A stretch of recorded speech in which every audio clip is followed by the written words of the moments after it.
Hello, welcome back to the Mr. Arsenal podcast for this week's match preview for away to Brighton tomorrow night, 5:30 kickoff. As you can see, I'm joined by Stephen and Andrew. How you doing, guys? Watcher, how you doing? Yeah, not too bad. Oh, Bellingham just scored for the under-23, so that's good. Yeah, I've been watching it. It's they were all over us the first 10 minutes or so, actually, to be fair. But yeah, we've steadied out now, steadied the ship. Just gone 17 minutes now. And we're starting to take charge, which is good. Yeah. Steve, he was here and then he dropped out. He's back. Yeah, I know.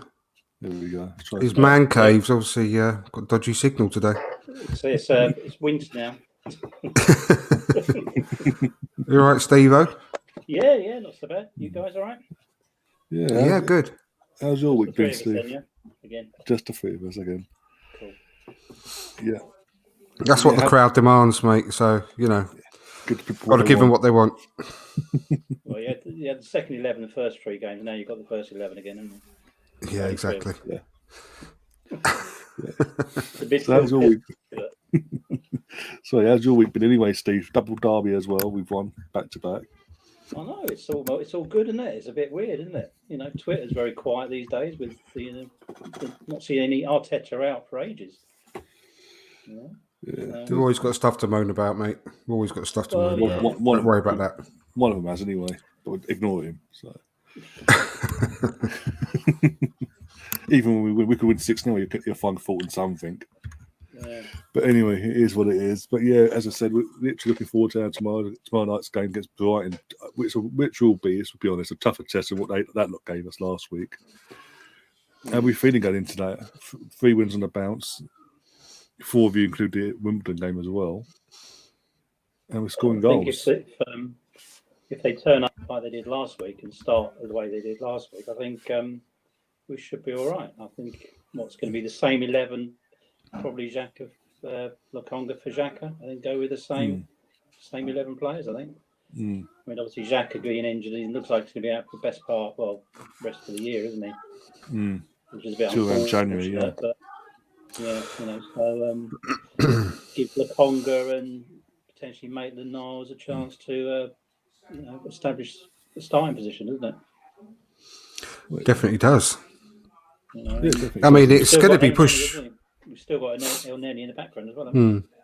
Yeah, it's going to be push and go really as to whether Xhaka will be back for when they go away to the African Cup of Nations, really, because he's not only is he got to get back, but he's got to get back sort of fit, fit and ready to play.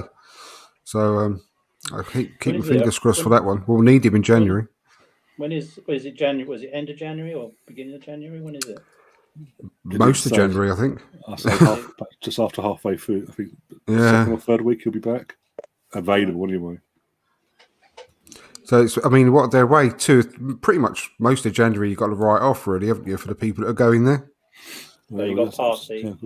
Yeah.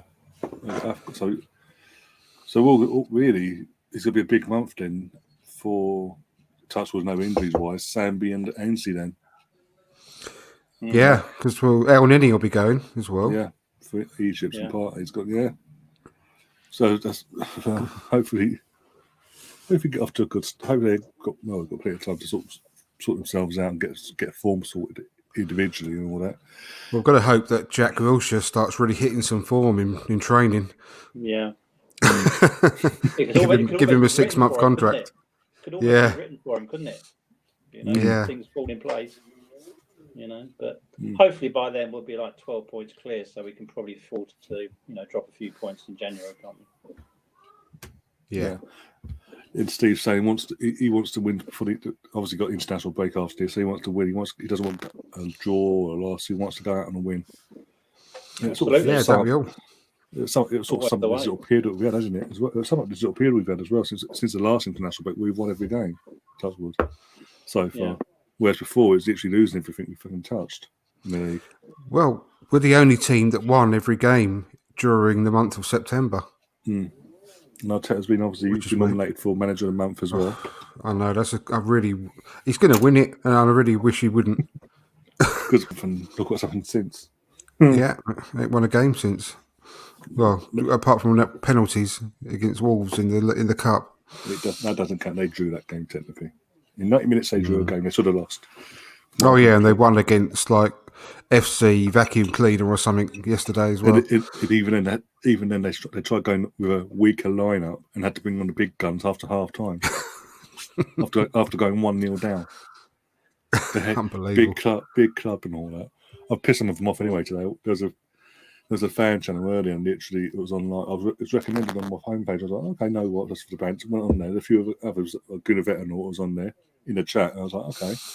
So I just wound them up for the half hour. Just sat there, winding all them up. And one of them piped up and gone, "We've got ambitions to win the title this year." I'm like, what? In what aspect? You haven't won a league title since '61. Well, before I was not even in colour. Yeah, but to be fair, did he actually say what team he was talking about? He might have been talking about his daughter's under nines or something.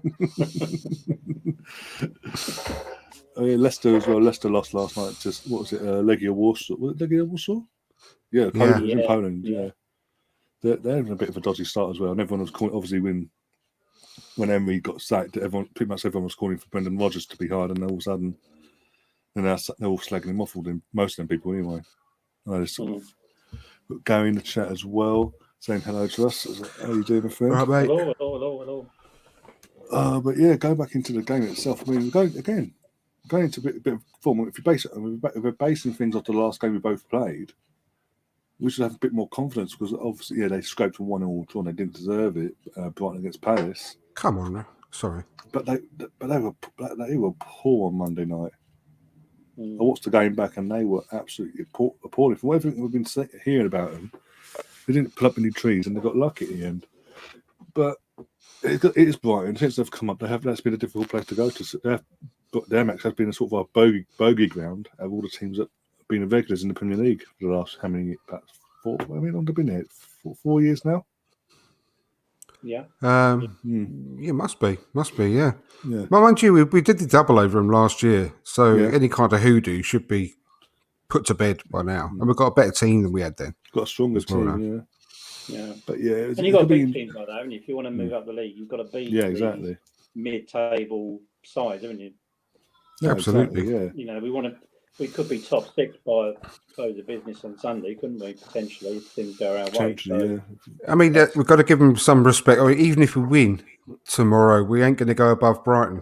So they've had a decent start. So we ain't going to take them lightly. It's going to be a harder game, like we said before in the last pod. It's going to be a harder game than against Spurs. So we've got to take it really very seriously, clearly. Not only the team, but the fans have as well. We can't just think it's going to be a cakewalk. Because but winning becomes a habit, doesn't it? Winning becomes absolutely, a habit. If we have 4 or 5 on the spin, then look, you're never going to claw back 9 points in 3 games, were you? But we ain't done a bad job in clawing back 9 points in 3 games. So we did against Tottenham. Yeah, exactly. So bye, Ryan. So apparently Tottenham are back, are they? Kane scores a hat-trick against nobody we've ever heard of, and FC Vacuum Cleaner. Yeah. So suddenly they're back at it. So we'll see. No, definitely. I mean, Steve has just put in the chat as well, which is something I was literally just about to say. They're without Basuma as well. I think they're without. Well, Welbeck's a doubt as well. They've got 2 or 3 injury worries, haven't they? And we've got none apart from Granit Xhaka, which is very, very nice to hear. Not even any doubts. Look on the website at the club. No, it wasn't the website. Sorry, I think I looked on one of the newspaper things with the team news, and it said doubtful for Arsenal, none, which is just literally unbelievable. Unheard of, isn't it? Virtually, unheard of, isn't it? Yeah, the only person out is Granit Xhaka. So again, shame for him, but very, very fortunate that we're at full strength. Yeah, I think it's still good. I mean, I think Ramsdale's back in the England squad, isn't he? That's good reward for his performances. So that's good. And Partey's played 3 games on the spin, which is good again. He's played a little bit longer each game as well. Yeah, exactly. If you notice, I think he went to 62 to 75 or thereabouts, and then he did the full 90, which is really nice to see. Yeah. So yeah. And Tommy's pretty much ahead on all the stats as a right back, isn't he? I don't think there's any stats he's not top. Top of, so again, that's all going from strength to strength, really. Yeah, honestly, I think already you can tell that in the future, Tommy's going to be one of these real cult sort of status guys for Arsenal. Bit like sort of Carnu was, that type of guy. I think he's going to players, fans love him already, don't they? Everyone loves him. But he doesn't mess about. He's a proper defender, isn't he? He doesn't sort of panic. You know, no. It's very rare. I don't think anybody's dribbled past him yet. No one has. And he expects the worst, doesn't he? Like I think we touched on it before. When something's happening in the box, he will expect that the worst's going to happen, so he's there to mop up just in case. I think it might have been yourself actually, Steve, that sort of was talking in those sort of lines where he follows up things. Had lost count the amount of times where someone's making the tackle and he's been there just to finally clear it away, or Ramsdale, he's made a save and he's tipped it away, and he's always there to help out a teammate, which is amazing. Really good to see. Well, I think that's just the way he's wired, isn't he? He's wired to defend and cover all the angles, and as you say, look for the. Whereas before we've had defenders standing around watching, haven't we, admiring the save and forgetting to, cover the attacking player that's coming in for the rebound and stuff like that. Yeah, I don't see Tommy doing that. In fact, I don't see any of the back four now because they're together. They're all compensating each other. We've spoken before about Tierney having to do 2 or 3 jobs. Now he's only got to do one job. And, that's really good, and he can still bomb forward. And I don't think Tommy will bomb forward as much, but he's pretty quick from what I've seen of him. Well, the thing is, it's like when you said, I don't sort of have any kind of doubts anymore in the back five, as I keep calling them. They just gives you so much more confidence, doesn't it? And when he said about Tierney only having one job now, I think that's because we sorted out the 3 areas of the pitch, because he doesn't seem to bomb up and down the wing all game anymore like he used to. He seems to be able to just drop back every now and then and just conserve a bit of energy, because the midfield's doing its job properly now, and so's the front third of the pitch as well. And although he's obviously still very much an attacking fullback, he doesn't have to do it all the match anymore, because we attack from the left, we attack from the right, we attack down the middle now, and it's just so much more balanced. And it shows you how important those players were that we brought in the back line, because it really has affected the rest of the pitch, hasn't it? You can really see that, easily see that. As you know, I was at the game last week, and obviously a couple of weeks before, and before going into that game, we'll be talking about the back five and the potential of a fully fit squad and what it looked like. But obviously that back five, obviously Ramsdale, Tomiyasu, Gabriel White, and Tierney. Considering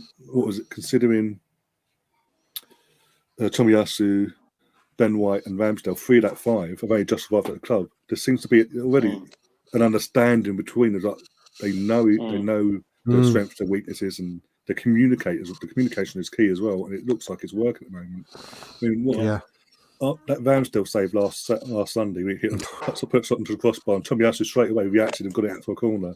And they got up straight away. They just bumped each other. They congratulate each other, but at the same time they're organised and everything else. All the players who to answer and this and the other. Arsenal just got a second. Patino scored. Charlie, well done.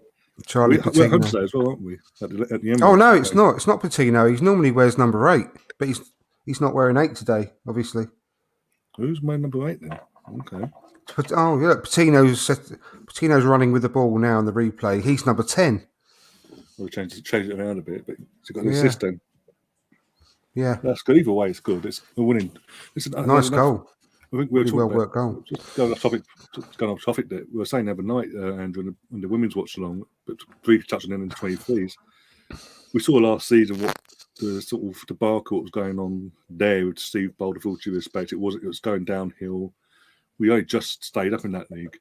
This year, Ryan Gary's been hired. He's come in. We're actually playing a lot better and getting better. Already, we're winning. Actually, we're actually winning more games than what we were last year. So he's again former part of our youth product back in the early 2000s as well. So a bit of an Arsenal in us, is there?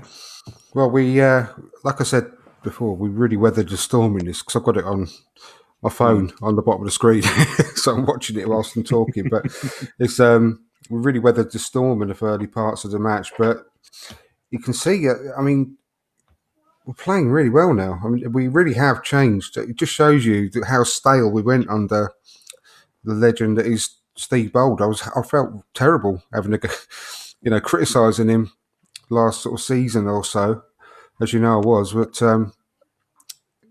we've been rejuvenated this season in the PL2. So long may that continue as well. I mean, it's the whole club's doing well at the moment. Yeah, I mean, it's all positive, isn't it? It's success and green success. It's feeding through all the levels, and there's a good feeling about the club at the moment, isn't there? There's a lot of positivity, and players playing for the badge, and want the success, and long may it continue. Yeah, I have to say though, Brighton, obviously watching the under-23s, the Brighton team are as well playing some wonderful football. I mean, that's got to obviously be filtering down to the age groups as well, to say that they want them all to play the same way that the senior team play. And if that's the case, I mean, obviously he's had such a good positive effect on that club as well, the manager. So they're playing some really nice stuff as well. I have to say, they are a really good club going. I hope they stick with him a long term and he doesn't get poached away, because he's a really good guy, I think. Really good manager. Not so sure about his beard, but the way he plays football is fantastic. Yeah. Well, it's maybe the lads up the road might be looking for a new manager if things go the way they're going at the moment. So I hope they don't get him. I mean, I think I have to create a new word. His Potterlosophy.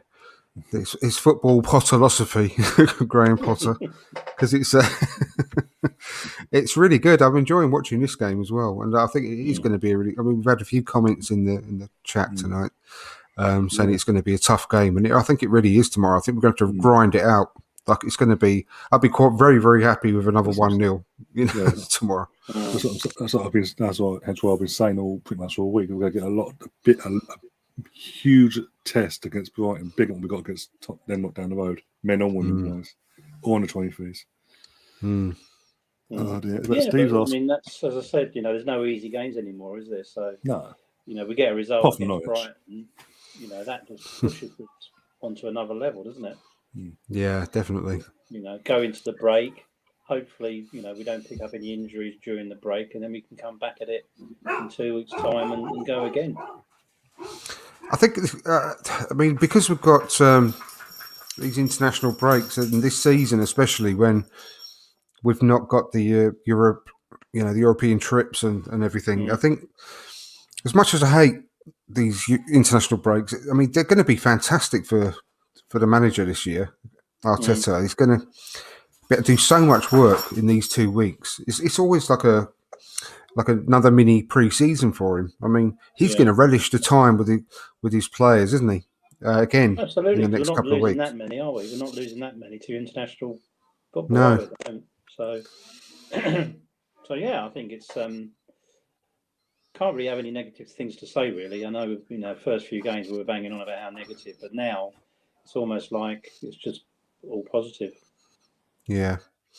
I think we've got to get on to the... well, let's actually quickly say some hellos. Hello to Mr. Bungle. Hello to Steve F. Hello to Steve FC. Hello to Troy. Hello to the Arsenal Misfit. Hello to This Is Luca's Life. I can't scroll back up, unfortunately. I haven't got that capability on this screen, but thank you to you all. And we've got Steve F said, "Did you see the Gabrielle interview?" And I have to say, no. I'd like to I know missed what was it. involved. I haven't seen What- it either, to be honest. No. So, Steve, give us some shorts from what was said. I'd be interested to. I'll dig it out when we finish the stream. Maybe have a look for it. But no, I didn't see that one. But I think we'll have to touch on, boys. I think we'll have to touch on the big elephant in the room, and that is obviously we're missing Xhaka, as we've already mentioned, and how we would, and not only how we would, but how you think that Arteta is going to solve that hole, that Xhaka-shaped hole on the pitch. Well, I think Lokonga is the obvious first option, isn't it, to come in? I don't think he'll be doing too much different to that, and I don't see him. I mean, he could pull Odegaard deeper and then bring Pepe in, couldn't he? Do something different there and put Saka on the left and Smith Rowe and Odegaard and pull them back slightly, and put Pepe on the right. So he could do something like that, but I'm not a lover of keep changing the lineup when you're on a winning run. You just want to tweak, don't you? I mean, injuries. You have to bring players in when there's injuries, but he might go slightly more defensive being in its away game. But who else would you bring in? Well, what would you do? What would you do, and what do you honestly think that he's going to do? Well, me. Yeah. What would you do if you were the manager? But what do you think that Arteta is going to do? I don't know. I mean, I would. The only swap I'd make to be Lokonga, keep the side the same, but bring Lokonga in. Yeah. And go with that, and then take it from there. And I can't see Pepe coming back into the side straight off the bat, but no, he might do that. But yeah, I would just swap Lokonga for Xhaka and go with the same team. That's what I would do. And what's he going to do? Well, that's the thing, isn't it? That's a $1 million question. $1 million question, isn't it? I hope Steve ain't right, like the Arsenal misfit in the chat saying he's going to play El Nini. Oh yeah, but that's rude, doesn't he? I know. I mean, at the end of the day, I think that would be good enough to still win the match. I'm not being funny. I do, because they played really well, obviously, as we're known, for, more than one game last season when they were played together, El Nini and Partey. I'm with you, though, Steve. I would definitely do that, because I think when we played with Martin Odegaard, and Smith Rowe in midfield, and then we had Pepe up front on the right. We didn't look quite as cohesive attacking-wise, did we? We won the two games when that was the case against Norwich and Burnley, but we definitely weren't quite as fluid in the attacking play that we had, with Saka on the left, Pepe on the right. It didn't quite work the same, did it? No, and I think you mentioned it earlier about the balance of the side. The balance of the side with the setup for last week was absolutely perfect, wasn't it? Yeah, it was. When absolutely. You start squeezing Pepe in and moving Saka and Smith Rowe around, it starts to get a little bit disjointed, doesn't it? And I think it really benefited Aubameyang. It really did, with having one Hale End boy of each side of him. Yeah. Smith Rowe on the left and Saka on the right. It was perfect, I think. And it's obviously, as you said earlier about Tierney, because he's now got Saka Smith Rowe bombing forward on the left. He doesn't have to be up and down all the time, does he? No, that's exactly what I mean. Smith Rowe is doing that as well now. So, I think the balance is there as it is. So you don't want to rip it up and start again, do you? And start swapping players for the sake of it. I think, though, however, I don't think he'll do that. I think he'll go back to having a midfield three of Odegaard and Smith Rowe and Partey, and then probably bring back Pepe and then put Saka back on the left. I think he'll do that because he's already seen it twice and win games twice against Norwich. And I honestly think that he's going to do that, but I wouldn't. I would definitely go the way you said. I'd just literally just like for like replacement. And to be fair, I think Lokonga's deserved this opportunity to have a run of games. He didn't No. deserve to be dropped on his performances, and so he's now got potentially he's got 3 months, hasn't he? To cement his position in that. That's what I mean. He deserves a long run in the team based on because he was literally dumped in it at the beginning of the season. Let's face facts, wouldn't he? He's literally just like, right, you're going to sink or swim, fella, and that's it. You just go ahead. Even What's he from done wrong? He's not done anything wrong, mid-season. as far as No, I know. nothing. That's what I mean. That's why he deserves the chance. He rose to the challenge, didn't he? And played brilliantly. I thought he was man of the match. I think, even though we lost the first 3 games, I think he was one of our best players on the pitch. Yeah, in those games. Yeah. Even pre-season as well. Yeah. So I really hope he does. I really hope he does go with the Conga and not just go for the simple, old, Obvious tried and tested El Nini option. But my heart says that, but I think my head says that he might go back to the other one. Like I said, the midfield 3. But we'll see. I'll be happy with either, to be fair. I'm not exactly going to sit here and moan. I think El Nini's not necessarily Either way, but El Nini's not actually a rubbish player, is he? He plays. I think a lot of it. He plays the way he's been told to play by Arteta. He very much sort of follows the information given to him by the manager. So he can do a good job potentially. I like him as a player. And do you know what? What I like about El Nini? I don't know whether you've ever watched any of the training videos online on YouTube and that behind the scenes. When you see El Nini training, he's the one you can count on every single time to be doing it exactly how it's supposed to be done and trying as hard as he possibly can. Whereas you get a couple doing it together every now and then, running backwards and forwards between the cones, whatever, and they'll be talking to each other and they'll be having a laugh, having a smile on their face, which is nice to see. Don't get me wrong. But El Nini will be the one that's got his head down and he's sprinting between the cones. He's doing everything really, really hard. He trains hard and he plays like it's his last game on earth every single time, I think. He always tries 100%, doesn't he? The one thing that lets him down is that he's not progressive. He's literally so defensive-minded. Yeah. He hasn't got a progressive bone in his body and he will never really try and make that killer pass. He's obviously got the ability because he's a professional international footballer, but he never will try it. He will always go for the easy option. And that's what makes me pull my hair out about him. But he's not a bad player at all. He's a frustrating player because of that reason. That's all.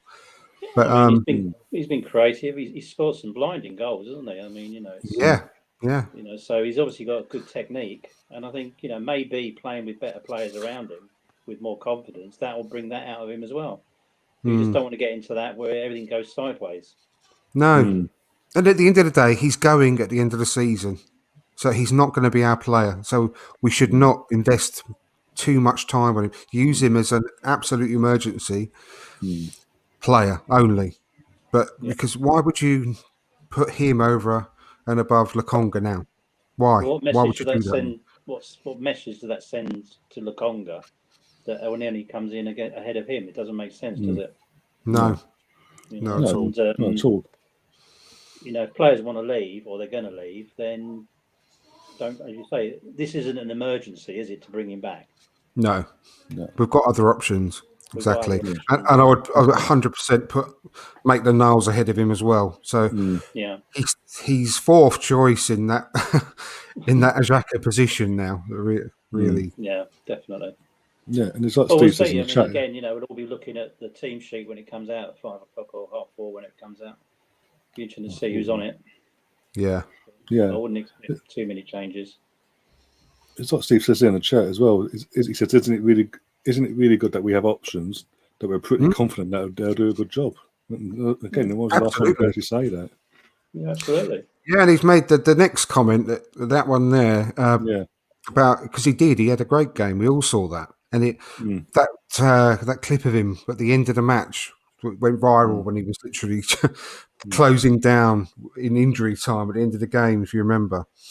But he would be ideal to bring on when we are, say, we're holding a really tight lead or we're drawing away at Liverpool, for example, and you had to shore it up, you had to literally have to park the bus to get that point or that win, then fine, he'll be the absolutely perfect player to bring on. But no manager in the right mind should, I'm not saying he won't, but no manager should really put him over and above players like Maitland-Niles and obviously first choice Lokonga when they are the future of the club and he is going at the end of the season, because it doesn't make any sense whatsoever. No. Especially against Brighton, with the best will in the world. They're a great side, as we've already mentioned. But the weakness I would say that they have got is they are actually very lightweight in midfield. So I think we can more than afford to play Lokonga there tomorrow from the start. He's more than good enough to compete against their midfield. Yeah, Steve goes on to say, for me, he says Lokonga is Partey's replacement, so if Partey was injured, he'd have a backup. And Ainsley Maitland-Niles is Xhaka's backup. We'll find out tomorrow, obviously, when the lineup's announced. But I think it's going to be more likely Lokonga, Partey, and Ainsley or Mohamed Amaneni on the bench as the option to come on, as you say, shore things up. Depending on how the game's done. But the counter argument for that day is, would two Thomas Partey in midfield be a bad thing? Really wouldn't, would it? Away to Brighton as well recently, it wouldn't be a bad thing at all. Well, would it be bad against any team in the world? Two Thomas Parteys in the centre of your park? Yeah. Really wouldn't. They can do everything. Box-to-box midfielders. They can pass. They can both pass. They can both tackle. Obviously, he's well behind Thomas Partey. I'm not getting ahead of himself. But Lokonga's obviously got that ability to be that good one day. And especially if he plays alongside Thomas Partey, like you said earlier, Steve, and I think we'd all recognise that someone playing alongside Thomas Partey is only going to get better. And look what happened when Mohamed El-Neni did play alongside him. He looked 10 times better all of a sudden. And he's playing alongside Thomas Partey. He's only going to bring forward Lokonga a lot quicker. And I wouldn't have any arguments to see how that partnership can blossom on the pitch. I think it'll be really exciting. I've been waiting to see it since the start of the season, to be honest.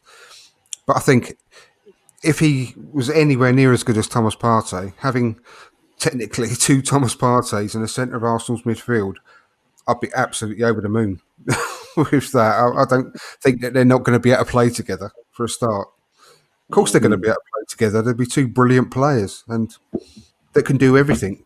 I mean, Thomas Partey can do everything. I mean, he hasn't scored a goal yet, but we saw against Spurs that he's getting closer and closer and closer. He's coming. It's definitely coming. And that's the difference over Partey last season and this season. Last season, every time he had a shot, he'd go to those Z in the empty stands. This year, it's actually on every shot's been pretty much on target, or it just goes wide of the post.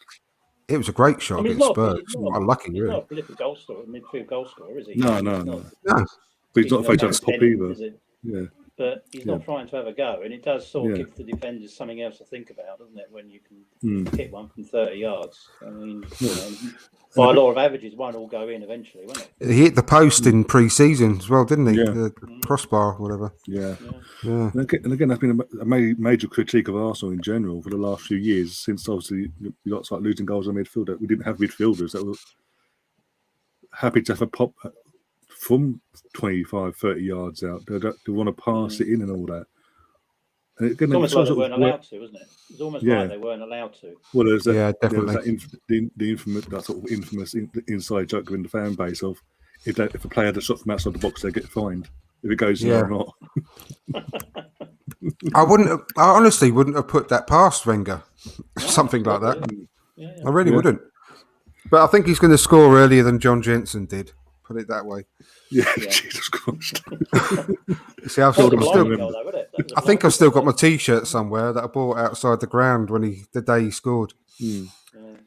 I saw John Jensen score.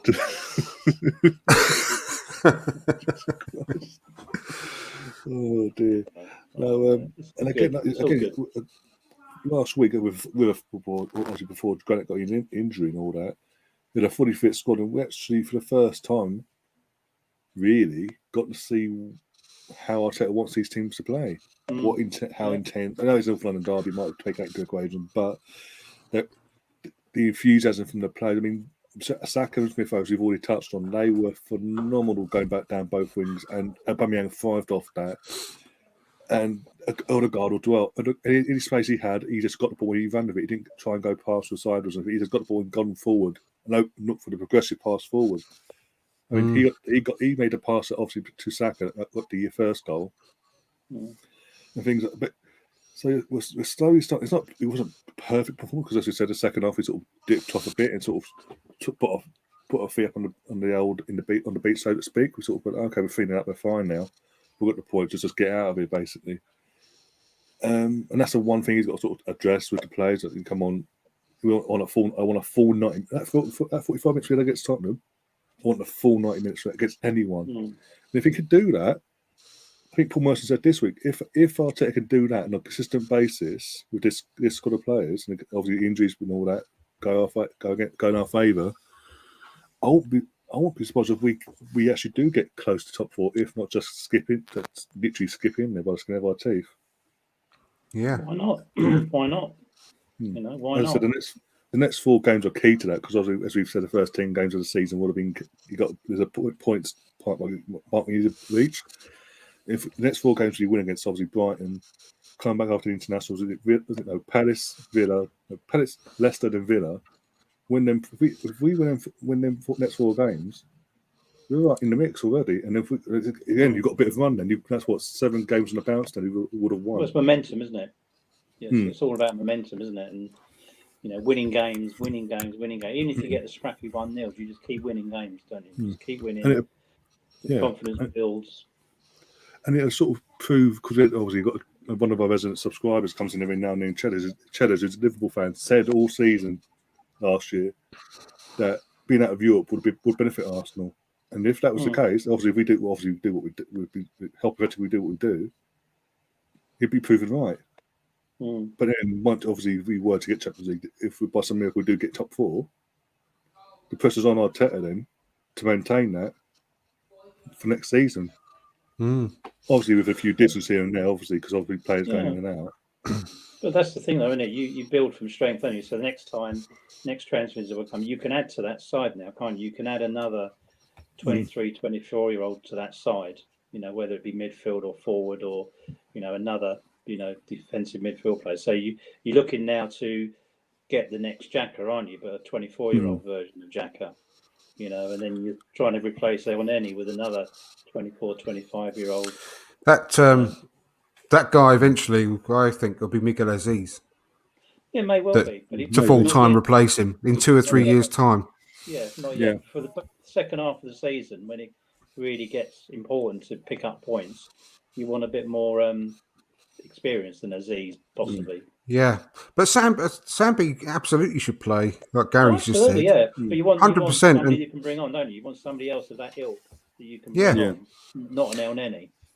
No, and what Steve said just before, he said he doesn't disagree with me about Lokonga and Partey, but Arteta's style is one central midfielder forward, another acts as a deep line playmaker. But what, and I totally agree with you there, Steve. But what I think we know about Mikel Arteta is he loves players that are able to fulfil a number of different tasks as well.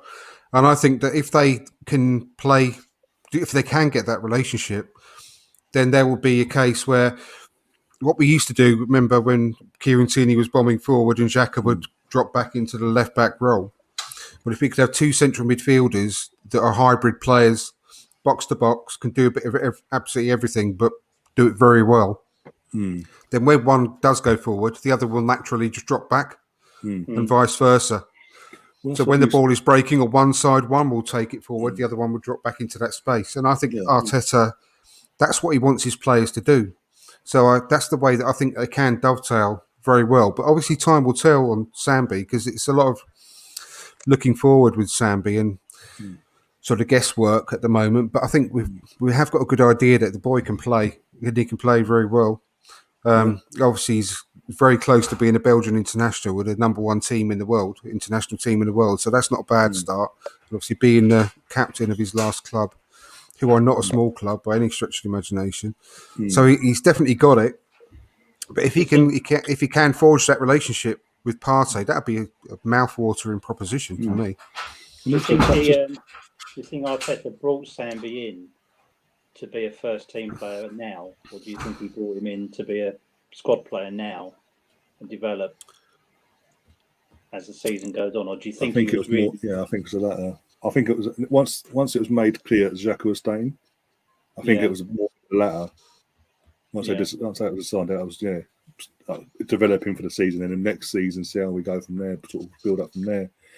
Yeah. But like Andrew just said there about having a partnership where one bombs forward, the other one drops deep. That's what we used to have with Vieira Petit, Vieira Roberto. One pop forward, the other one will drop back and protect the back line. There's an understanding.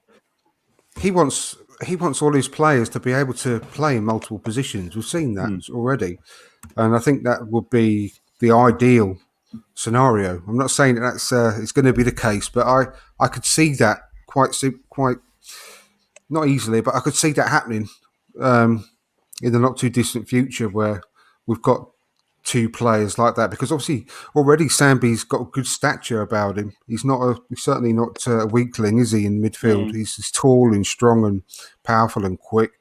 I think that's going to get better. I don't think he's fully there yet. But if we can get two Thomas Parteys doing that in the midfield, oh God, it'd be so nice to see. Oh, it really would. Be the best midfield we've had in years, wouldn't it?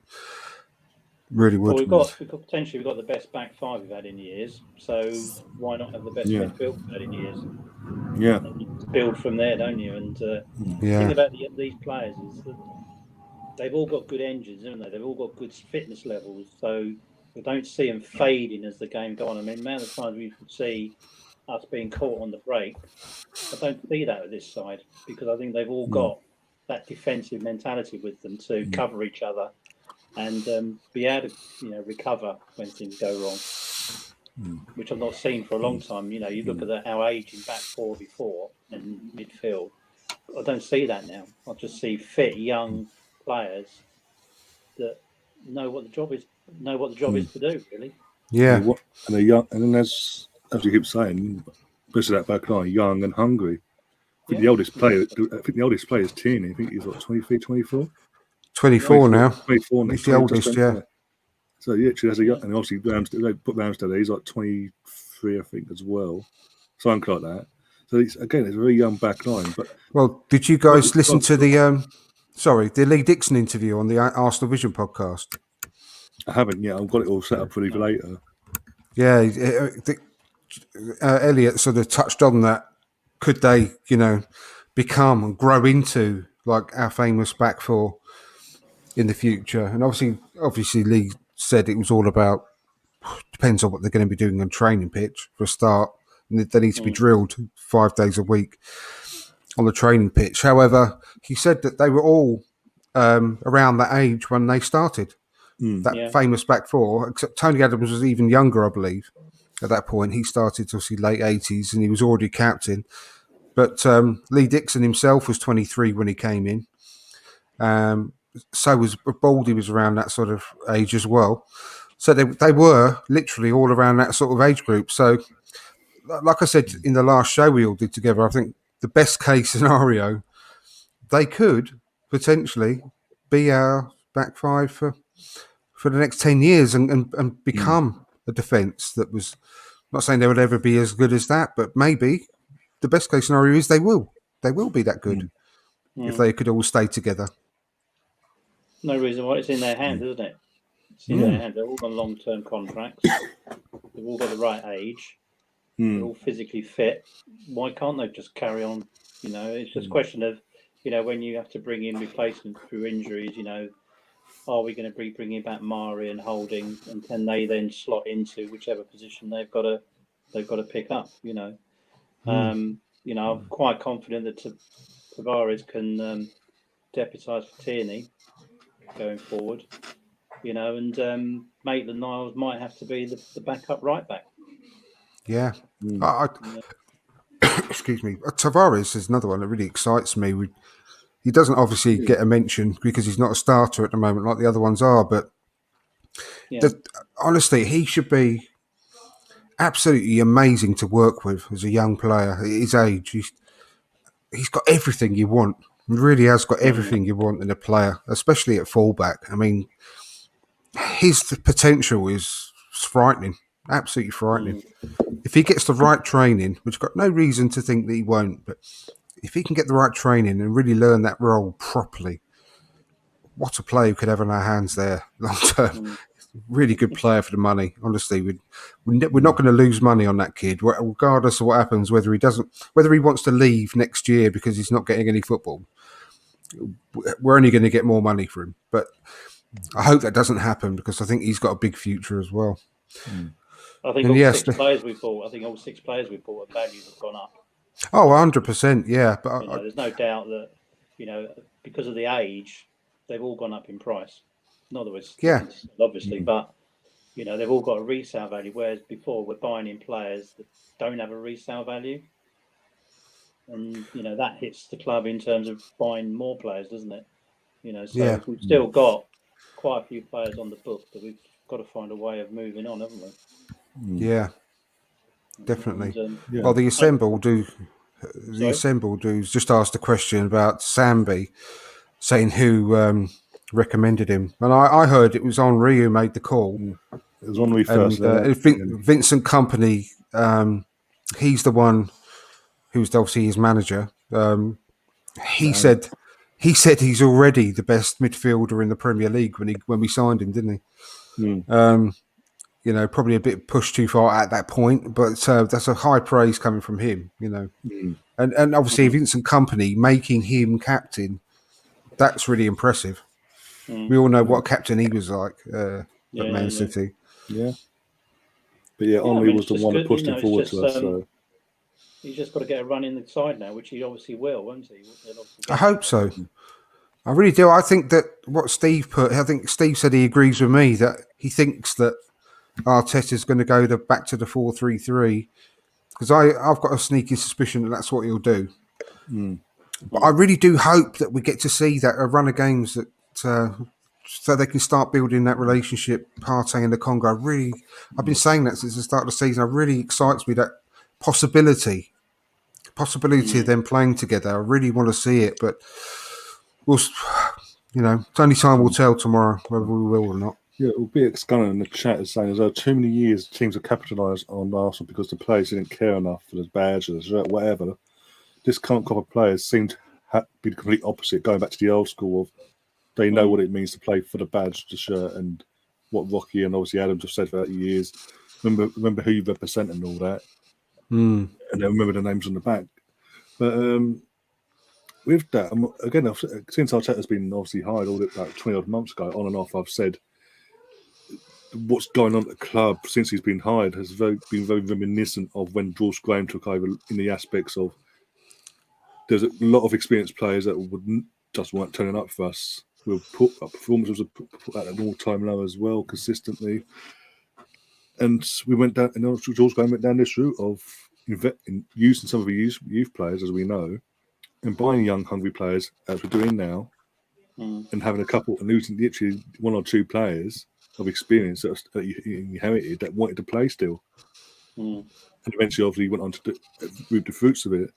I think it would have done it a lot longer if obviously things that hadn't come out where you had, but it is what it is.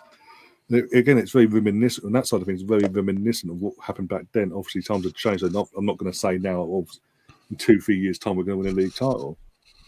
Because football is different. It ain't going to be that easy, but if we do, it'll be fantastic. Don't get it twisted.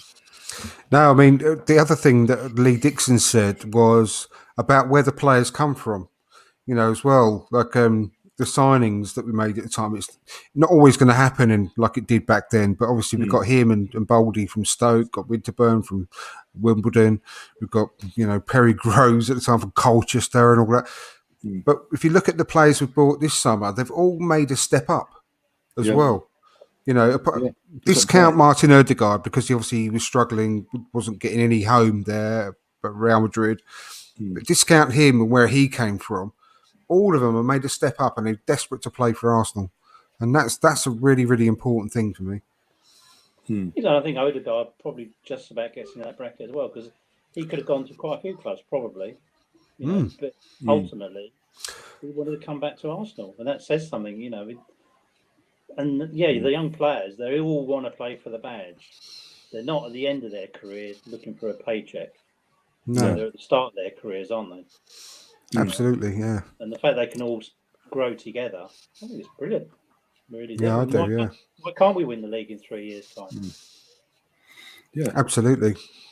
But I'm just saying, it won't be as easy as it was back then. No. But I mean, being top six shouldn't really be the target. I know it is where we are last season.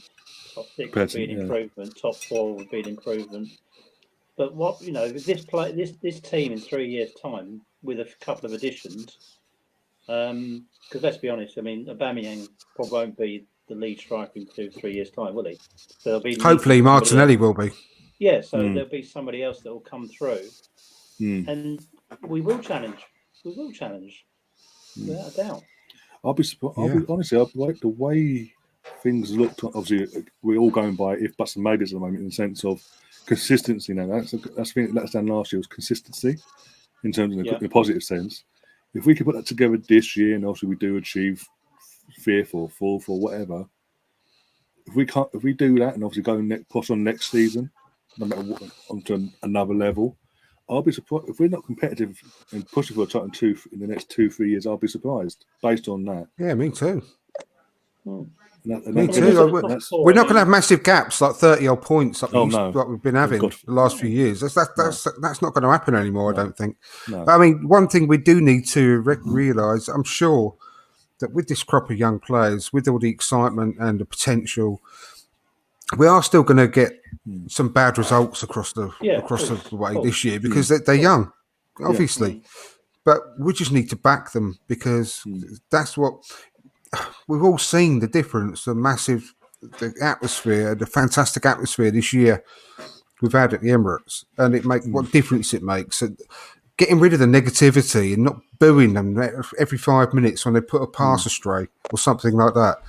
Aaron Ramsdale, you get all the people coming back out the floorboards again who were giving him all that hate before he'd even signed. As soon as he drops the ball and someone scores, they're going to say, they're just waiting there. You can tell, waiting there to say, I told you so. He's shit.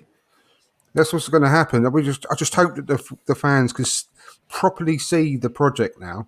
I hate that word, but you know what I mean, about what we're doing and what we're building here.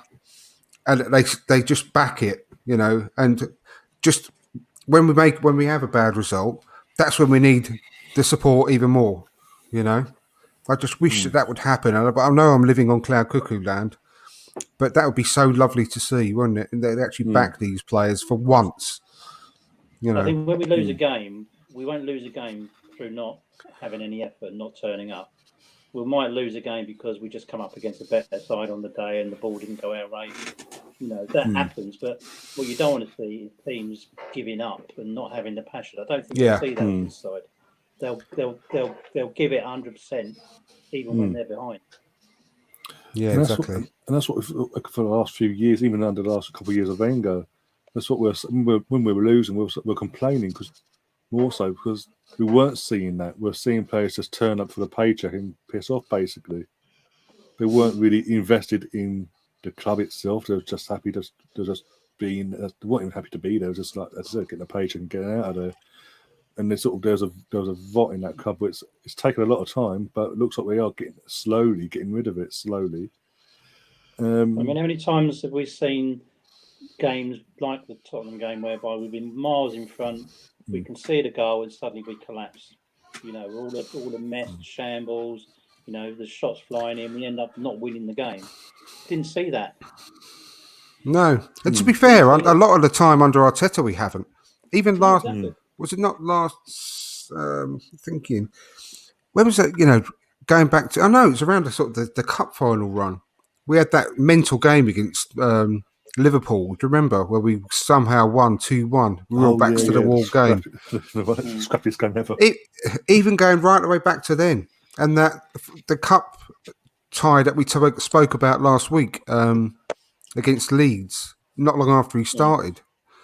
when we completely changed after the half time and we went on and won, clung on to a 1-0 win. I think a lot of the time under Arteta, we don't collapse. We have had, I'm not saying that it's always the same. There's always going to be examples when we have.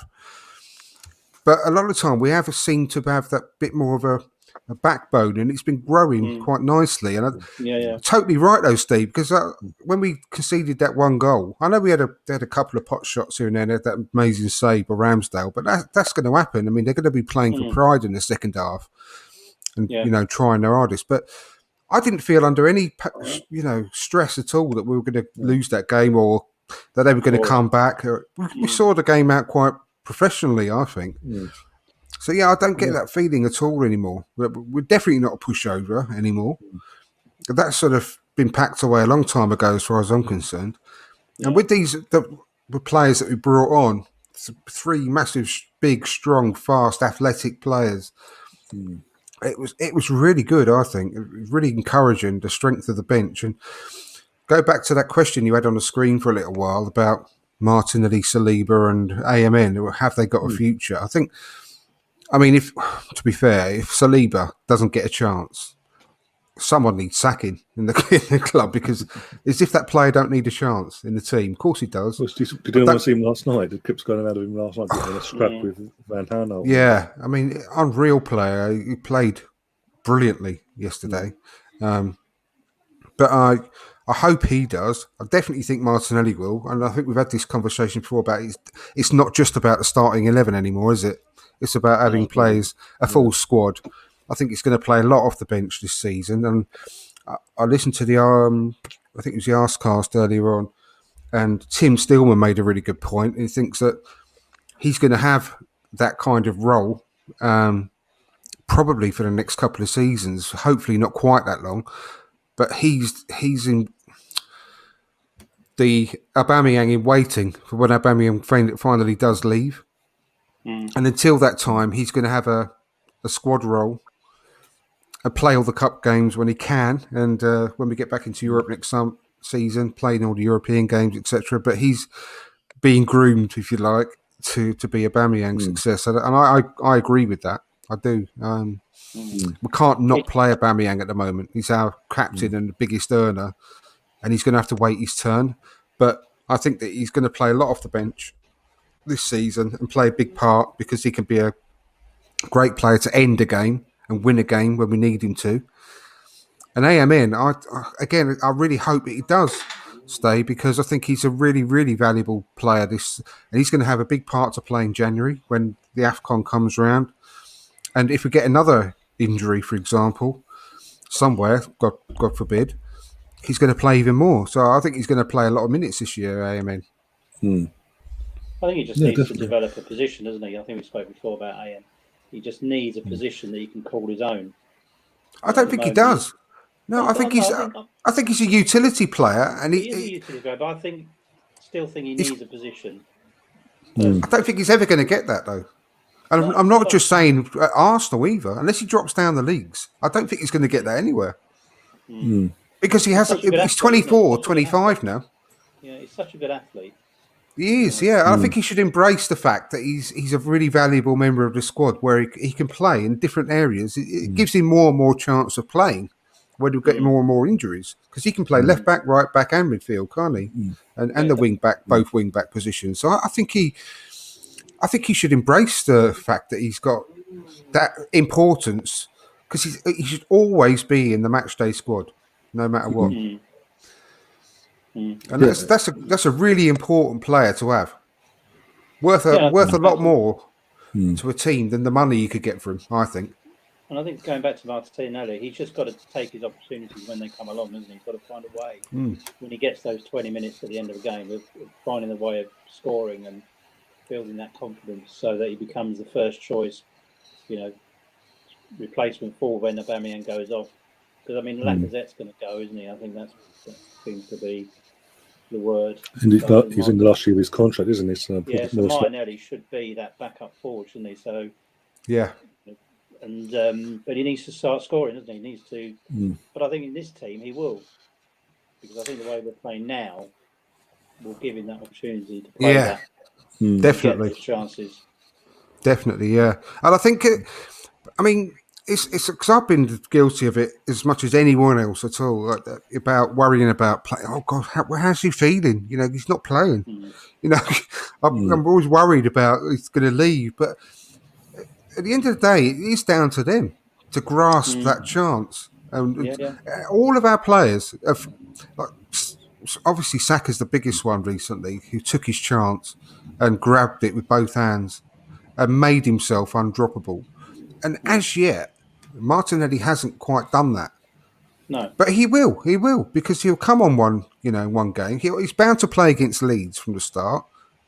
He's bound to come on with half hour to go in the next game or two, and he needs to score a goal or two, or get an assist and play out of his skin and try and make himself undroppable for the next game.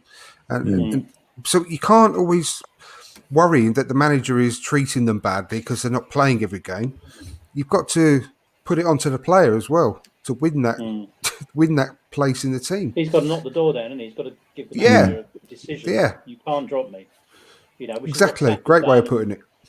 To Smith Rowe, he's there now, isn't he? He sort of forced the manager into you can't drop me, you've got to play me, and now he is playing, and the Martinelli's got to do the same. Whoever he comes on to replace in the second half with 20 minutes to go or whatever, he's got to take that opportunity, and then next time he'll get it again, and then you just build up that continuity, don't you? Exactly, and also with the young players, it's very right that you dip their toe in the water, and then hold them back again to whet their appetite to say, I want more of that, I want more of that, and it's almost like having sort of the greyhound analogy, where greyhounds, I don't know whether they are anymore, but they used to be starved for a day or two before a race, so that when they saw that rabbit, they were so starving and so hungry, they just went and ran as fast as they could after that rabbit because they were starving. And it's that sort of analogy with a young player sometimes, that you want them to starve from the sidelines, watching that football, wanting to be involved, wanting to be desperately involved. And it makes them play out their skin when they do get that chance. And there's so many young players nowadays that get it all so early and so easily, and get like the what's that guy's name from Chelsea, Callum Hudson-Odoi, when they suddenly paid him 150 grand a week or something ridiculous when he was 18, so they didn't want to lose him. And have you seen that Callum Hudson-Odoi since? Nope. No. Absolutely not. And because they didn't keep him hungry, didn't keep him wanting to fight for his place. Whether he had that mentality that he wanted to fight for his place is another thing. I don't know. But sometimes that's what you do to a youngster, to hold him back. And I think that Martinelli, I can feel him like it's like a dog collar on him. You're holding him by the collar, and he's just desperate, drooling at the mouth, wanting to get on that pitch. And hopefully that'll be what he plays like next time he gets a chance. And he will make sure that he is noticed, and that the manager will give him another chance very, very soon. I think you'll see a different Martinelli in this side than you did the first three games. Because I think the creativity and balance in this side is completely different to the first three games that he was involved in. And as we said, he won't be chasing 30-yard balls into the corner. The ball will be coming to him. Yeah, that's a really, really, really good point, though, Steve. Because when he played against Brentford, we were so disjointed, and we had most of the team out, didn't we? All the first starters are out, and it was dreadful. And it was a horrible. I mean, he wasn't fit either because he wasn't. He'd come back from Tokyo, didn't he? So, I mean, his problem is obviously the fact that we've got so many young players in the side. He's got to break into that somehow, isn't he? But he'll get his chances. And then when he gets his chances, he's just got to stick one in somehow, isn't he? And then go on from there. Yeah, absolutely. A question in the chat from the assembled as well, saying, does anyone believe Arsenal need a physical forward that's good in the air? Well, Martinelli is that, isn't he? Yeah. Martinelli is that player eventually. But yeah, it would be helpful at the moment, wouldn't it? It would be helpful. Someone that you can feed off, as in on the training pitch you can feed off and learn. I'm telling you what, this guy Mika Beerith, I know he's not ready yet, but I'm really excited about him. I mean, at the moment, he's the way I see him playing, and I love following Balogun as well. He's a real talent, but and they're very different players, really. But in fact, following Balogun just did an incredible bit of skill. Wow. And he's won another penalty. He's just won another penalty. He literally did some kind of Panenka type pass through the nutmegged this right back, right? Panenka'd him, nutmeg, which is unbelievable. You got to see this bit of techers when you see it on Twitter. He just won a penalty. But what I was just that's taken my breath away. That's amazing. But that's what I was saying is he's a very different type of player to that Mika Biereth. But Mika Biereth already I think he's 18. Maybe is he quite 18 yet? I'm not sure. But he's a unit already, really strong, never gets barged out of the way. He looks like a complete player with his head. I think he's 2-footed as well, by the looks of it. But he is a brilliant steal in the summer. Really good steal in the summer from Fulham. So I just can't quite believe the amount of... I know he hasn't come through the academy, but the amount of talent we've got at the moment scary, coming through the... Honestly... Never known. I've never known it like it in any club coming through at a similar sort of time, let alone Arsenal. It's quite staggering, really. It's just whether or not we can actually keep hold of them all, isn't it? Or do the Chelsea and loan out 40-odd players to various clubs. Or make a lot of money out of them. Sad to say, I hate it when we do that, but it's legends, will they? They won't all become players, but some of them will naturally move on to reasonable money. Yeah, did you see that? What he just did? I saw it. Yeah, literally turned it on. It was that. Got some of the replays. Unbelievable. It's 3-0 by the way for the 23s. Yeah, 3-0. Really good performance now. But yeah, it would be nice to have someone that's great in the air at the moment. But I think that Martinelli could be the answer long term. Yeah. Steve's the saying Dominic Calvert-Lewin is a good shout apparently. Well, it is a good shout in one sense because obviously Premier League proven. But would him coming in, not just a wager side of things, but would he be happy with Martinelli because after was ahead of him basically? He went from being a top dog at Everton to having to fight for his place. I don't know if he's that sort of player because he's never had that. It's whether Everton would sell him to us as well because of obviously the links at board level with Usmanov. And the other Alicia Usmanov. Yeah. I think he ain't going to do us any favours, is he? Not a Kroenke at the club still, no. Believe you me. There's no love lost there. Yeah, and we'd have to pay probably a world record fee between two English clubs to get him, which won't happen with it. I think it'd be too expensive for an English club to buy that player. Yeah, me too. I think it just... And there's probably continental players out there that generally we've never heard of that will probably do a similar job. Well, yeah, there's the chap over at Fiorentina who is only 21, who just looks like the next big thing, really. Honestly, his name has completely gone out of my head for some reason. You could bring somebody like a centre forward version of Tommy from nowhere. Well, this is the guy, but apparently it's too late now. We should have got him last summer at the latest because everyone knows about this bloke now. What's his name, Ryan? The guy from Fiorentina, the centre forward who everyone's talking about now. It's gone out of my head. Maybe someone in the chat can put me out of misery. His name's just completely gone.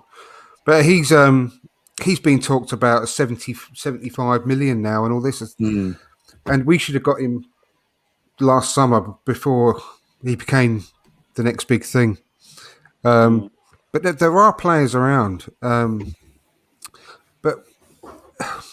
we all know that the centre forward is the most expensive part of the pitch to get. And what's quite frustrating is that we've got Nketiah, who's not going to make it at Arsenal. Good little player, and I think he's going to have a great career, but not good enough for Arsenal. And then we've got Balogun, Martinelli, this guy Mika Beereth, and they're all sort of around that sort of fairly similar type of age, and it just if one of them or one of them only was 2 years older, who could just bridge that gap a little bit more. There's another one That'd as be well. ideal, wouldn't it? There's another striker we bought through last year. We bought into the academy last year. No, what's his name? Dad does the next Ibra. Yes, yeah, he's. I can't quite get that loan where. Which is something like loan, haven't we? Yeah, he's gone. Yeah, but he's gone to the 3rd division of Germany. That's really weird. Yeah, that's really weird. But he's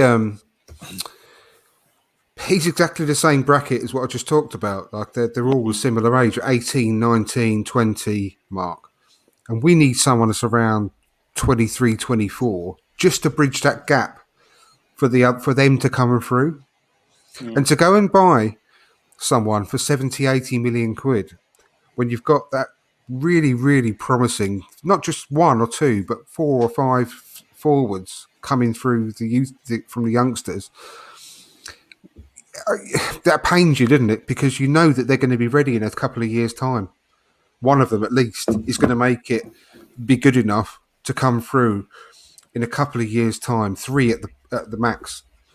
So would you then go and pay 70, 80 million quid just to tide you over for the next 3 years?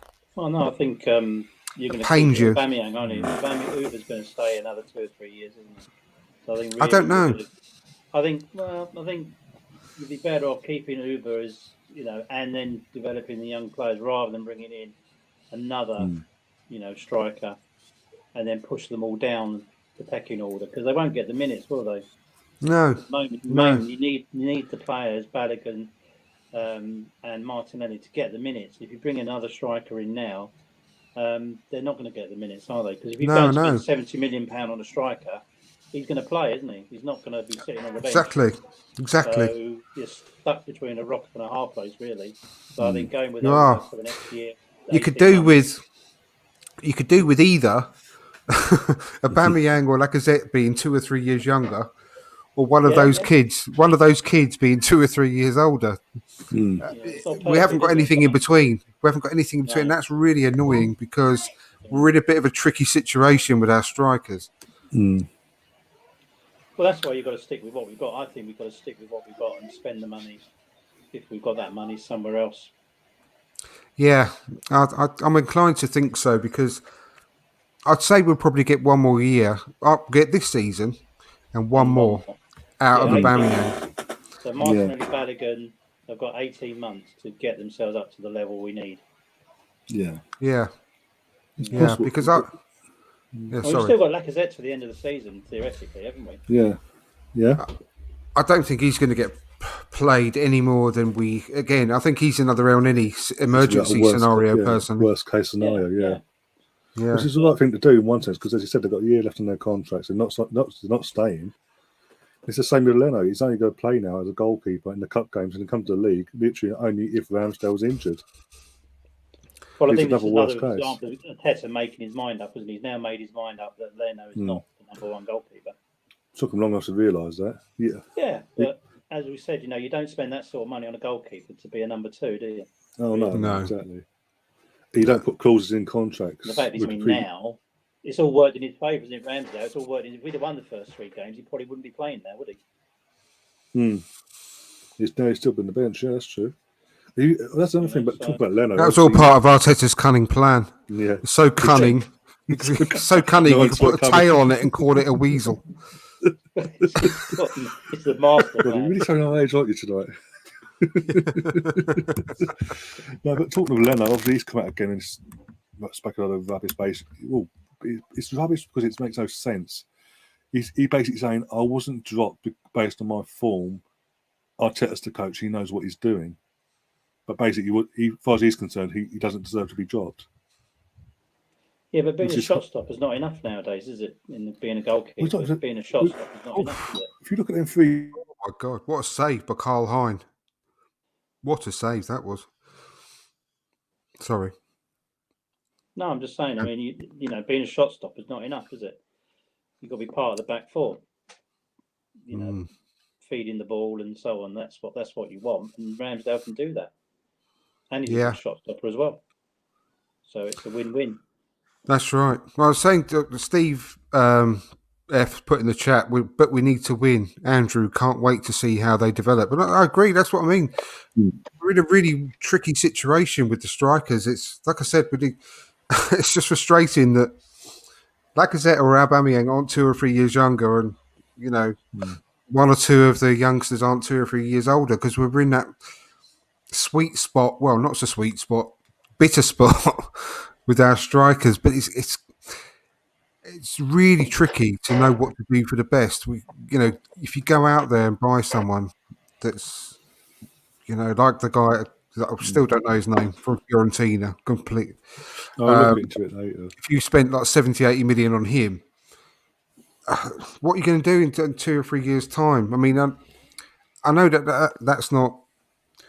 You play for the here and now. And we need results now. I get that completely, but you must also understand, like, what you're going to do with these players you spent so long nurturing with so much talent, when you got that quality coming through that are just a couple of years too young.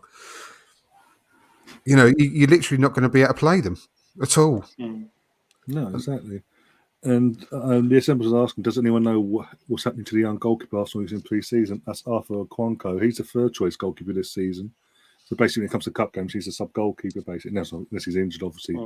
Yeah. We've got Carl Heiner's been promoted as well. He's got a new contract recently. So it does look that they are trying. It does. I think we mentioned it last or Monday or the week before. In terms of this, Carl Heiner and Arthur Okonkwo, it looks like we're going to have, in the next 12 months at least, maybe the next year or 18 months or so, we're going to have them two battle it out for a spot, be second or third choice, and whoever doesn't cut the mustard will be moved on. But because of the new contracts, they'll have that. Yeah, a bit of a price. Yeah. Well, don't forget how long. I'm not going to say it's going to happen that as long, but Emi Martinez was loaned out until he was 26. Yeah, he is just he's like 27. I'm not going to say that they're going to be loaned out that long, but they will be loaned out, no doubt whatsoever. One of them will at least. Hasn't Carl been loaned out again this season? I can't remember now. No, he's playing today. I just said he made an incredible save.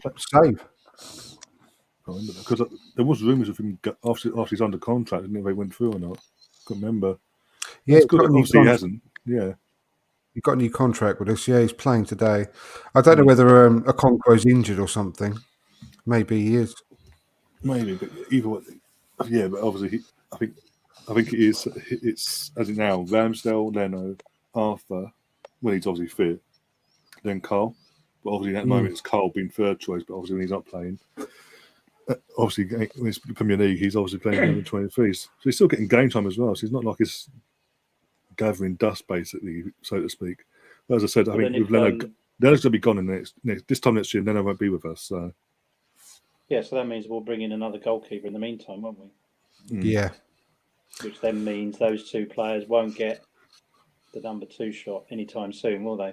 They're not ready. They won't be ready until they're about 4 years. 2021. And Leno go for? Would you go for 20? I mean, who's going to want? I'd love us to get the Brentford goalkeeper, David Raya. Yeah. I'd love us to get him. I know we're after him. Obviously, it's well documented. But he really impressed me this season. Nice goal by Brighton. Back in the game, there you go. Or is it? I don't know if it's allowed or not. Look. They're not showing any kind of celebration whatsoever. I think it might have been offside. Well, it's just subs happening on my screen, but yeah, no, it wasn't a goal. Can't have been. But yeah, going back to obviously tomorrow's game, looking to close us up soon. So we can get some rest and get ready for tomorrow. What are your final thoughts going in? What are your guys' final thoughts actually going into that game? Is there anyone, obviously with the doubts of Basuma and Danny Welbeck, is there anyone that really stands out for them you think is going to give us any problems tomorrow? The left back they got from Barcelona. What's his name? Curacan or something like that. My brain is getting worse and worse. I tell you, I can't remember names. But I'm sure it's Kurakan or something like that. But he's impressed me a lot this season. Looks a really good buy. I mean, again, they've got a really good scouting network, but they're falling short up front. I think they're going to be blunt up front again. Well, I don't rate Morpie at all. He's just an arsehole. Their midfield is really weak, but they've got an exceptional defence, as we know. The wing backs are really effective. But the left back, as I say, I think he's a really, really good signing they've made.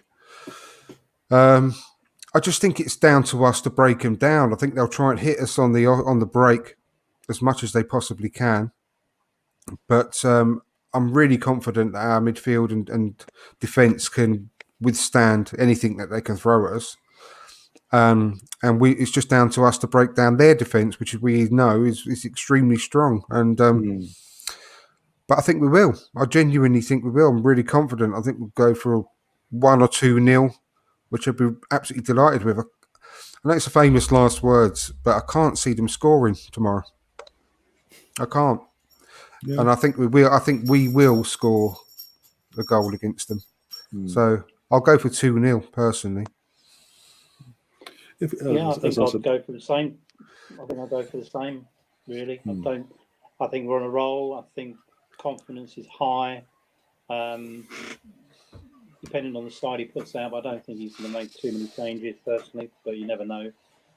So I would still go to keep the winning run going. I'd go for 2-0 as well. I can't really see us. If we play like we've been playing the last few games, I can't see us losing the game.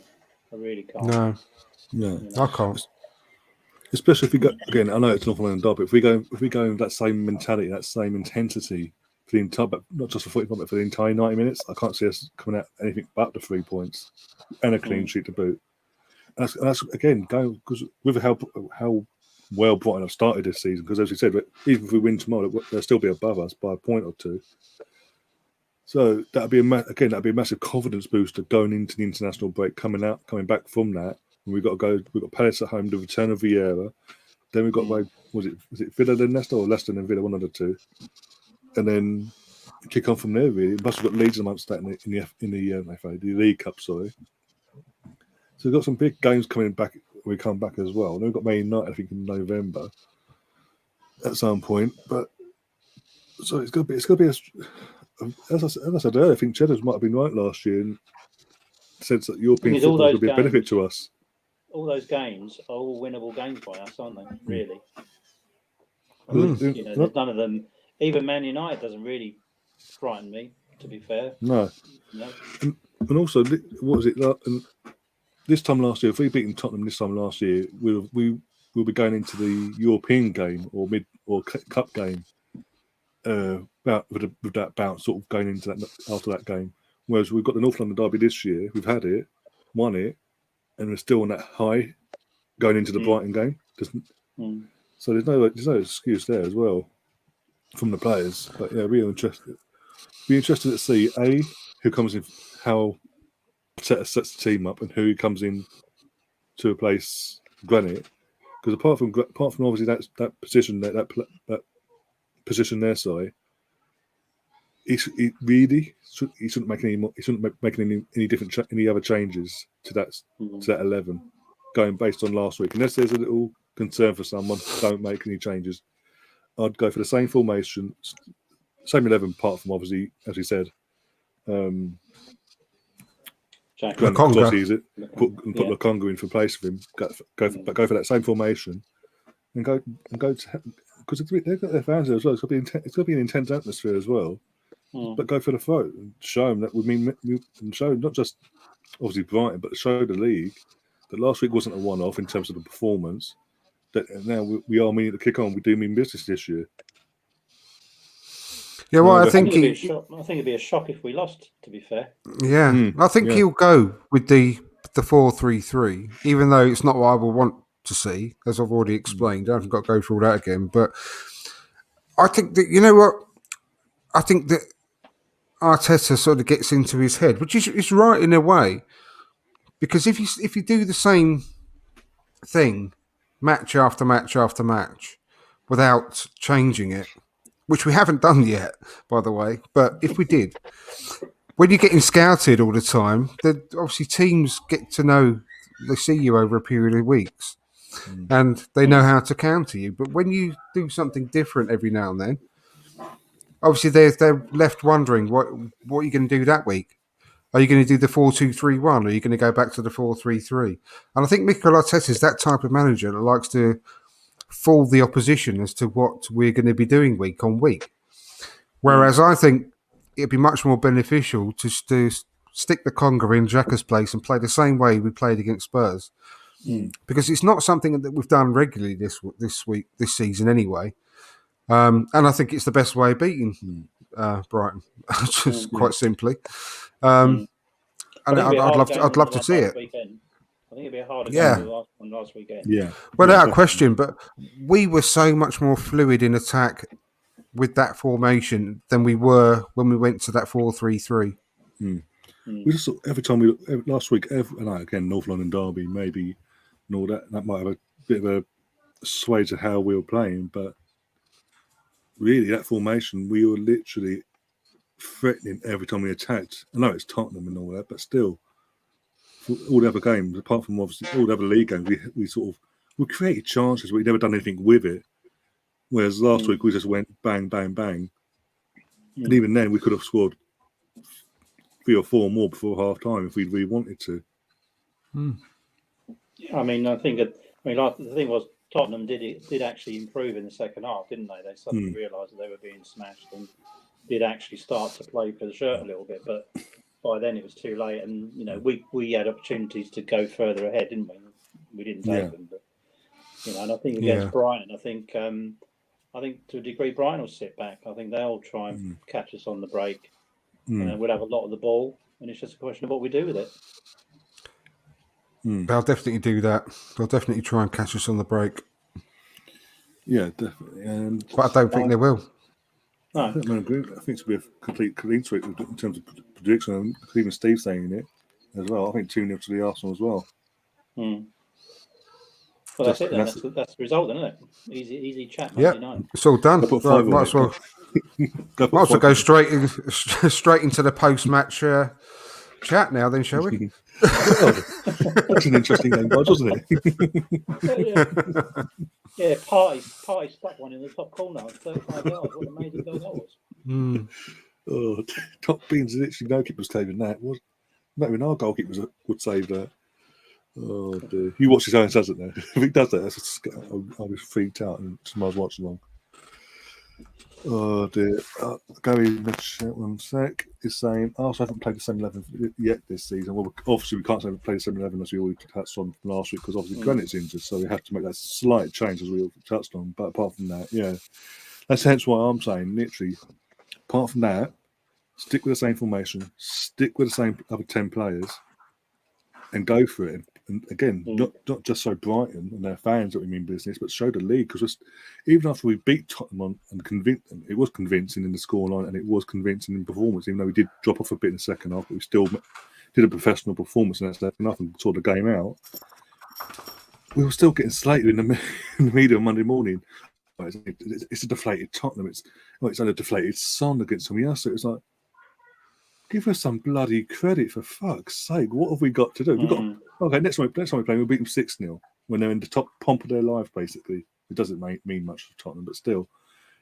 We'll do that instead. We could win this. We could win tomorrow more than 2-0. No, it's Brighton FC. Come on, behave yourselves. Yeah, give Brighton us actual credit. Players out. They weren't on form. And we managed. We got lucky. Well, I don't care. Yeah. We win every game because we got lucky. I don't care. Yeah, no. In one sense, even though it does annoy me, we don't get the credit we deserve, especially last week. I'm sort of happy going under the radar. Keep slagging us off. Keep saying we're going to get out of Europe and all. We're not going to get European football. Keep saying it. And then when we do it, you stick up a yang, basically. Steve's right. I mean, Brighton are a progressive team. We've mentioned that earlier in the show. They're a really good side. But the reason I think they'll counter-attack tomorrow, though, Steve, I think is because we're going to dominate the midfield and we're going to be on the front foot from the start. And I think that we are a stronger side than them, obviously midfield and attack. And I think they are going to try and, because we're going to be dominating that midfield, they're going to be trying to hit us quickly with the counter attack against us because of that, not because that's the way they play normally. I think you also got to bear in mind that we've seen the team play, hopefully. but we've got, half a dozen new players in that side still learning how to play together. So what we've seen so far is only the start. We're not the finished article by no way. No. So every game that goes by, they'll gel together, and we'll see an improvement. So if we improve on last week's performance, Jesus.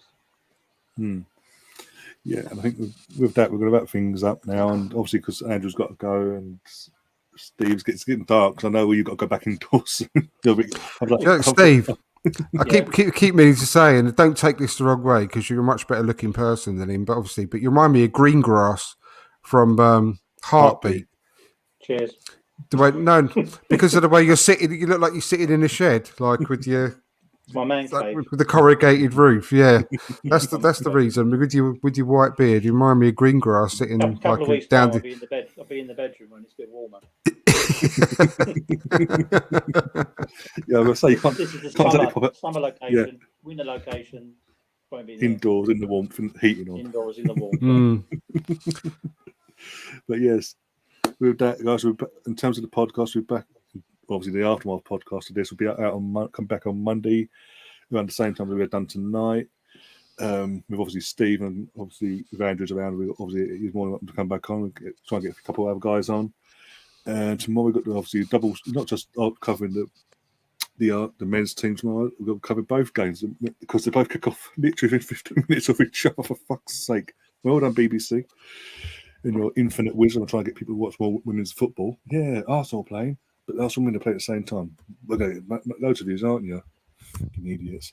So literally, we're going to have to do that. We're doing a double watch song. We're going to go live at 5. Kick off for the women's games at 15:15, and then kick off 15 minutes later for the men's team. I'm going to cover both games there, and obviously get a few of the other guys on for that. Have a bit of a laugh. Hopefully, get another double Arsenal win this week. There'll be four Arsenal wins in a matter of days. So there you go. Well, and this one tonight. And this one 3-0. That's fantastic result. That'd be 5. Yeah, the 90th minute as well. To finish off there. And it's at the Emirates. Why are they playing at the Emirates? Because they never usually play at the Emirates. I know. Really, really surprising. I don't know why. But yeah, it is what it is. And Andrew, where can people find you? If you have a look at my website, which is fromdialsquaretowhere.com, see, I just put an article up yesterday, actually, where as to why we think Mikel Arteta deserves a bit of respect more nowadays. So go and have a read of that. Let me know what you think. You can get me on Twitter at FromDialSquare, and my YouTube channel is From Dial Square to Where. And thanks very much for having me on again, Ryan. And great to be on with you again, Steve. It's always a pleasure. You, always a pleasure. Yeah. It's all been good since you've joined the channel, mate. It's all been win-win-win, isn't it? Yeah, I know. That's why I keep having him back on. Keep it going. Not hard being positive. Not hard. Well, it is sometimes, actually, to be fair. Yeah. Well, unlike other people in Spain, we have no reason to be negative at the moment. Yeah. That's good. Let's enjoy it while it lasts. Yeah. Exactly. But yeah, Steve F. is asking, is Steve really in his shed? Yes.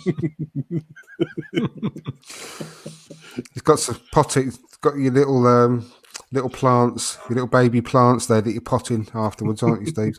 Yeah. It's actually I've turned it into a bar. It's actually a tiki bar. Fantastic. There you go. I made one in my last garden. Great stuff. Yeah. Well, it's got to be done, isn't it? Lockdown. Yeah, 100%. Yeah. We'll be needing it soon anyway. Invite down there one day. Yeah, by all means, yeah. Oh, had an intruder. Bloop, bloop, bloop, bloop. No, sorry. But yeah, also, Steve, what about yourself? Where can people find you? Because I'm now getting some keys outdoors about it. Stroke bar. I'll be on Steve 1886. Oh dear. And obviously, you can find, guys, if you haven't found me yet on social media, you can find me. It goes across the screen.